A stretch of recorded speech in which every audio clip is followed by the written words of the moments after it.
The cross-examination between Advocate Charles Mnisi and witness Zandile Khumalo in the Senzo Meyiwa murder trial has been a focal point of the proceedings, drawing significant public attention. Advocate Mnisi, representing accused number 3, Mathobisi Mankub, has been meticulous in his approach, aiming to scrutinize the consistency and credibility of Ms. Khumalo's testimony.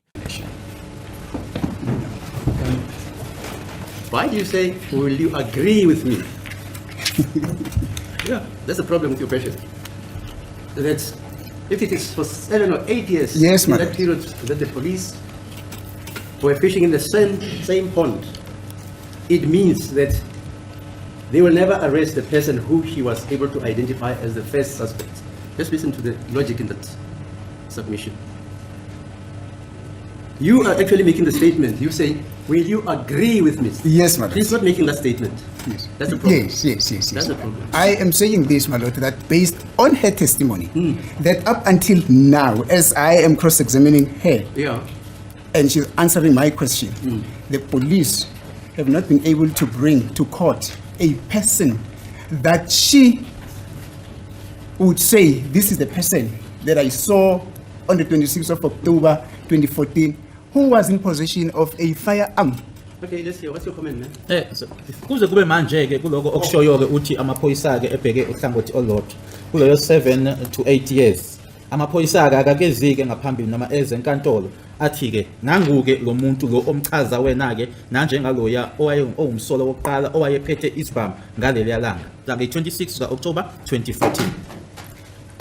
Okokuqala mangisho ngithi amaphoyisa abefisha kupond eyodwa angibuzi ngani ukuthi ngikhuluma ngayiphi pond before speculate ukuthi ngikhuluma ngayiphi. Firstly, when I make that statement that the police are fishing or are fishing in the same pond, why then don't you ask me what is it that I'm referring to or what pond am I talking about before speculating?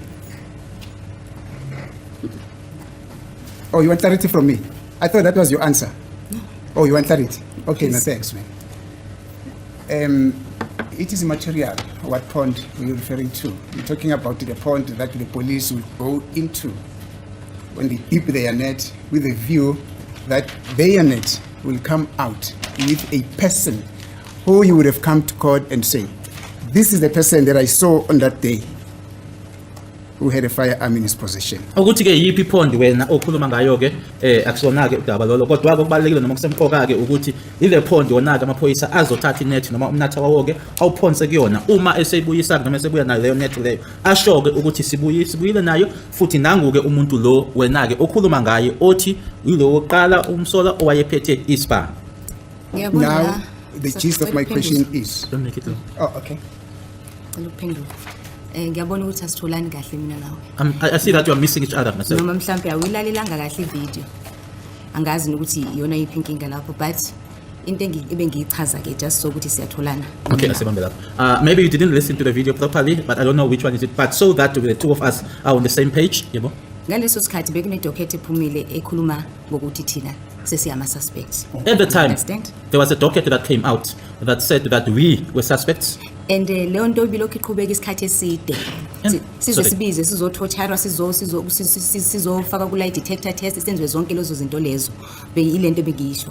And that went on for a long time where we were called, we were tortured, we were made to undergo a lie detector test. That is what I was talking about or referring to.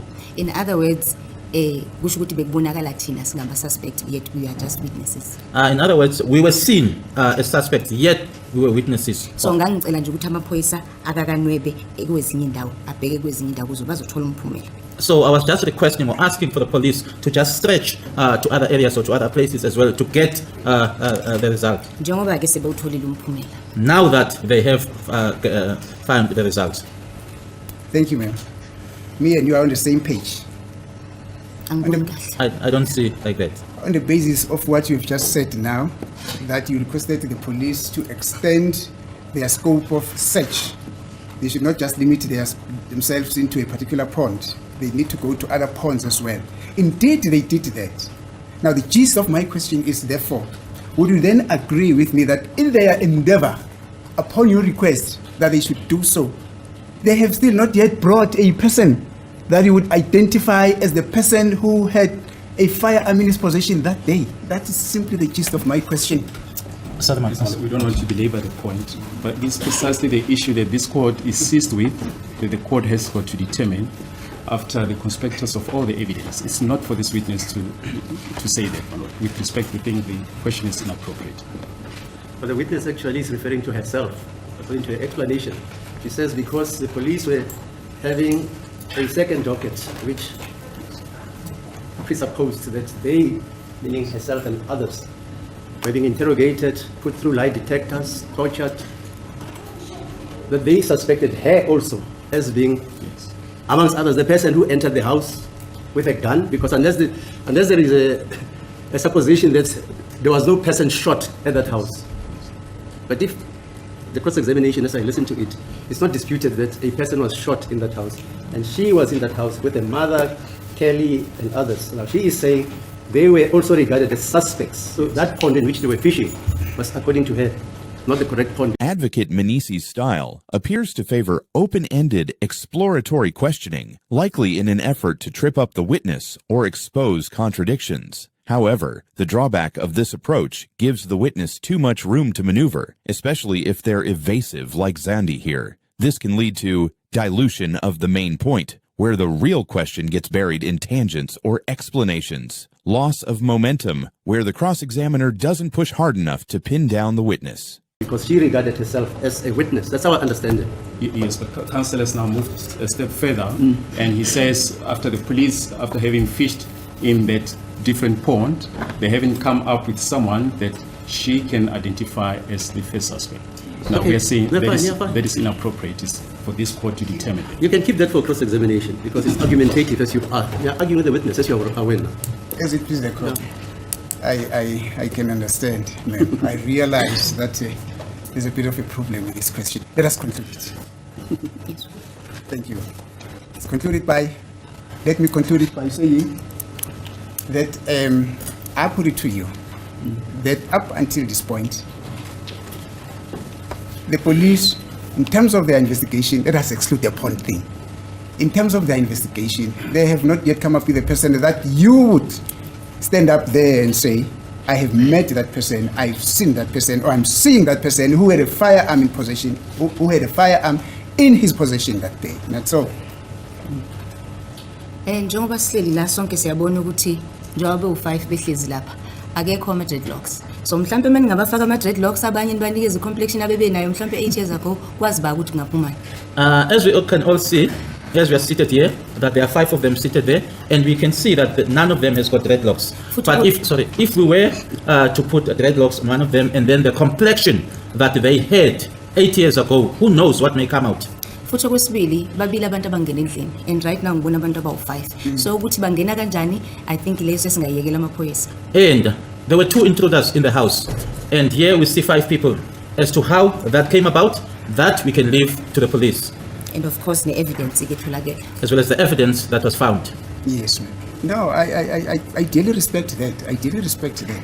But finally, you are unable to see any person who had a firearm or one of the intruders who had a firearm on that day. Okwamanje ngiseneyintsolo kodwa ngifuni ukukhomba umuntu wabantu ngeyintsolo. For now, I only have suspicions. I do not want to point out the poor person based on suspicions. Thank you. Now let us try to go back to the scene. You say Khumalo had a POP, not so, that is a plaster of Paris, not so? Yebo njalo. That's correct. Yes.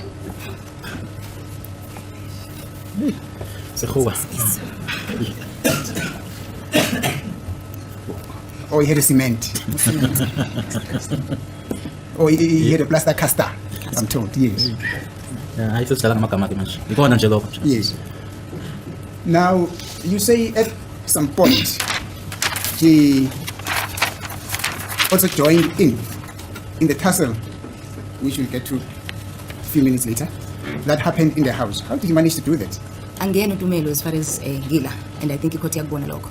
uTumelo uyena ongakwazi ukuchaza futhi uyena owazi ukuthi ipain yakhe ibika kangakanani and ukuhamba kwakhe without ama crashes akhe kum-enable kangakanani lokho, but otherwise angikwazi ukumkhulumela. Going to the tussle, did he use his crutch or he just walked without the crutch? Anginakanga kodwa into engikhumbulayo ukuthi elilodwa lakhona lalilapha phansi. I didn't notice, but what I do remember or recall is that one of the crutches was on the floor. How many crutches was he using? Wayesebenzisa mangaki? Ayi mambili. 2.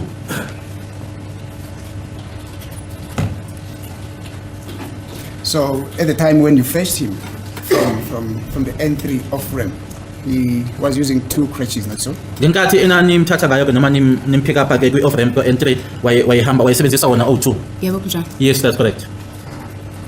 And at the time when he alighted from the vehicle upon arrival at your home, when got into the house, he also used 2 crutches. not so? Nangenkathi senifika ke ekhaya esehla ke emotweni ngena phakathi endlini wangena ehamba ngawo O2. Yebo kunjani? Yes, that's correct. Do you know what happened to the other crutch? Uyazi ukuthi enye kwenzekani ngayo? Angazi. I don't know. Kodwa engikwazi ukuthi emva kweni emalangeni mayise qhubeka futhi ehamba ukulamba ngawo omabili. But what I do know that as the days went by or went on that he was using both of them. Thank you. Now, at the time of the commotion in the house, when he stood up, did he use the crutches to assist you in pushing one of the perpetrators into the kitchen? Kodwa ke ngesikhathi lisukuma ke endlini senibadudula ke nibadudulela ekitchen laba abawu2 abangena ingabe ke uma ekwenza lokho ke sukuma ehamba ekitchen nibadudula wayesebenzisa crutch noma ama crutch. Ngicela understand we advocate ukuthi nganganakile uDumelo mina. Ngiyawubhiza ngibuza imibuzo ngoDumelo cha ngangabhekile uDumelo ngangenelwa isigebengu endlini bese ucabanga ukuthi uzobheka umuntu ohamba ngama crash uphethe elilodwa noma uphethe amabili. Advocate, please understand the following that I wasn't concentrating on Tumelo. Is it or can it be that you're having intruders and now you are concentrating on someone whether the person is on his crutches or not? My focus wasn't there. Zandile Khumalo's behavior during cross-examination by Advocate Mnisi was often defensive, emotional, and at times confrontational. She frequently challenged questions, gave long-winded answers, and sometimes responded with sarcasm or frustration, which many felt was disrespectful in a court setting. While some see it as a trauma response, others believe it hurt her credibility as a witness. That is understood, ma'am. But please, we're also in a position that we should understand what actually happened in the house.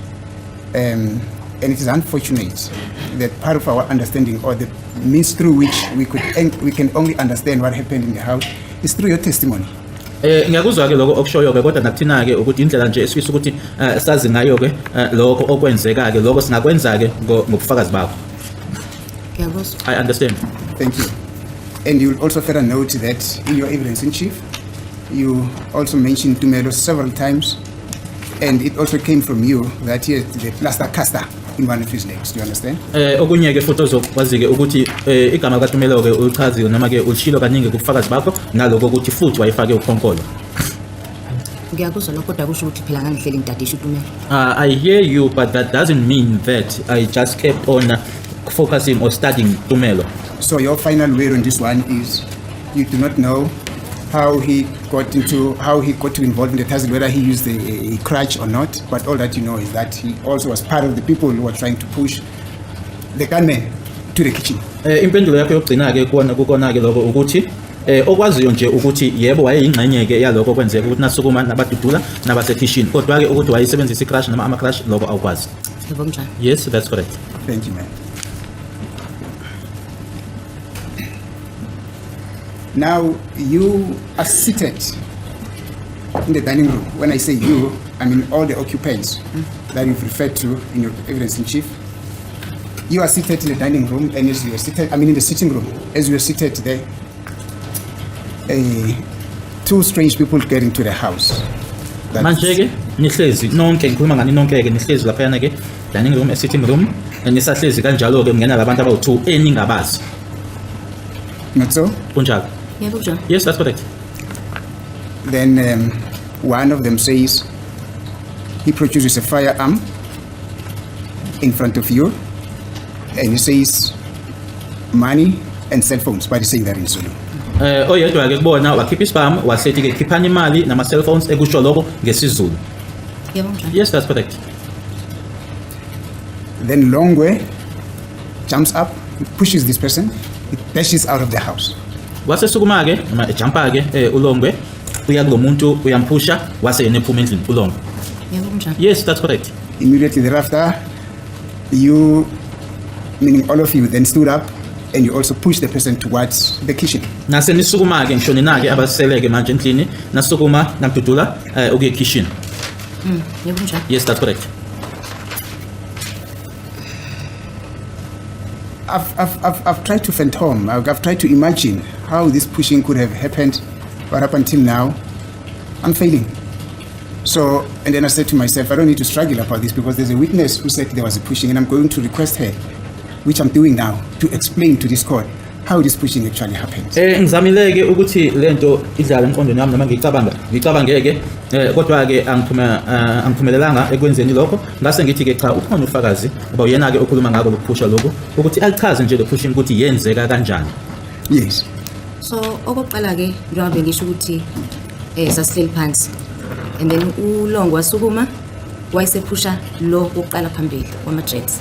Ukumphusha kwakhe akamphusha ngaphezulu but uyabona ku rugby ukuthi mabephusha nabenza njani ku rugby. If you watch rugby angazi but wamphusha kanjalo but on a lower part of his body and then waluza I-balance loyo wahlehla wayemuva between udonga lase toilet nase kitchen. As I said, that Longo stood up and then pushed this person, and he didn't push him on the upper part of his body. Yeah. If you do watch rugby, I don't know, you see how they would do, but they refer to the scrum or how they push in the rugby. That is what I mean. Okay. And then this person lost balance and moved to the middle of the wall udonga lase kitchen, Udonga lase kitchen ne bathroom. as well as the bathroom. Yes. Yebo, correct. And then makusenjalo angithi lo wesibili ube semnyango we bedroom ebhekane nekhishi.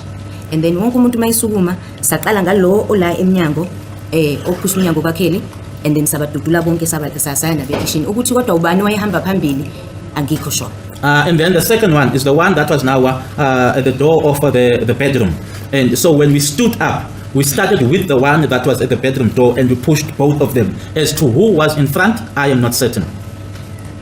Now, as you push them, did they resist the pushing? Just try to paint a clearer picture to the court. What was their reaction? They just gave up when you pushed them? They were resisting, or what was the position? Ngifisa ukwazi ke manje ukuthi nanjengoba nibaphusha njena ke bayavuma ukuphushwa noma ke baya nabo ke bayalwa kwakwenzekani reaction yabo yayithini nanjengoba nibaphusha nje. Bazama ukulwa kodwa sasibaningi. They tried to fight or to try to resist, but we were many, or there were many of us. Fight? How did they try to fight? Did they try to push you back? I don't want to put words in your mouth. You see, that's my problem.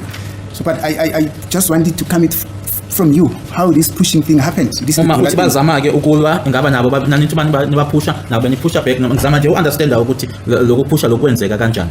Njengoba sengishilo ukuthi kakungemina engangiphambili njengoba ngisho ukuthi ngangisemegcineni kanye noNtumelo uyangizwa. So ukuthi baphusha bayalwa maniphusha nje nokunilwa niyale mningi action oyenzakala lapha yana. So I can't say precisely ukuthi waphakamisa isandla wasehlisa wasisa phansi wasisa phezulu cha ngangaka record wonke lokho. As I said that in all of that, myself and Tumelo were at the back. So I am in no position to say as to how they did that. Because when there's this fighting or pushing, there is a lot of action that is happening. I'm in no position to say that they would raise his hand, put his hand down. I cannot give that detail.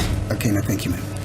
Now, ultimately the pushing ended up or got stopped, or it stopped at the point where both perpetrators, now that's according to your testimony, both perpetrators or intruders landed with their backs at the kitchen door or on the kitchen door.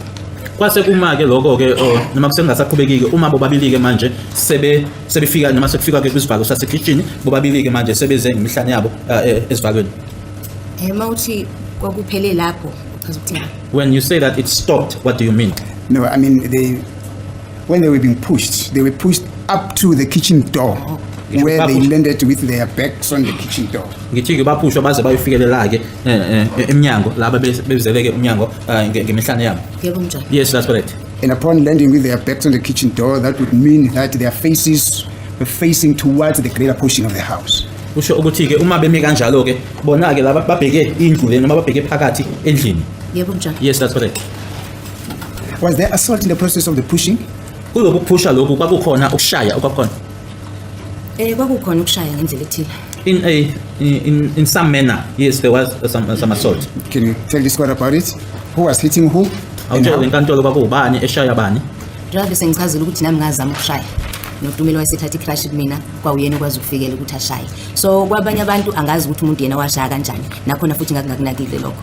As I've already said that I tried to assault and then Tumelo took the crash from me and assaulted, and as to with regard to the other people, I cannot say who assaulted how because I wasn't noticing or didn't take note of that. Thank you.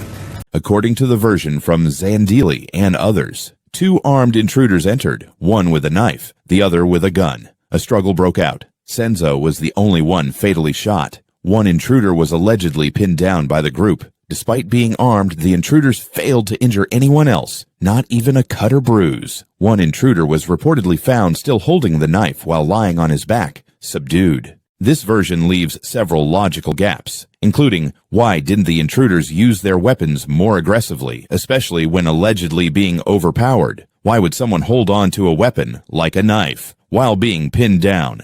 How did the struggle result in only Senzo Meyiwa being harmed and no one else? Let me put it this way. Before, the 2 perpetrators were ultimately pushed towards the door. That is, in other words, before they could be pushed to the door, before they could arrive at the door. Did any assault take place? Ngaphambi kokuthi bafikeke eminyango ingaba khona ukushaya okwenzeka. Njengoba sengishilo ukuthi ngangingekho phambili ngangisegcineni so angibonanga. As I've already said that I was not in front, I was right at the back, so I didn't see. Thank you. Now, as the perpetrators were being pushed, what's their position? Were they walking towards the door? Were they walking with their back towards the door? What is their position? Nanjengoba babepushwa ke ingaba babehamba ke ukuya eminyango behamba ke noma benzele isivalo lesi ngomhlanje njengoba besiya nje bepushwa beyeminyango. Babehlehla. They were treating. And if you found this video eye-opening, don't just scroll away. Smash that like button, share it, and subscribe for more hard-hitting breakdowns. This is The Hot Seat, signing off. Stay vigilant, folks.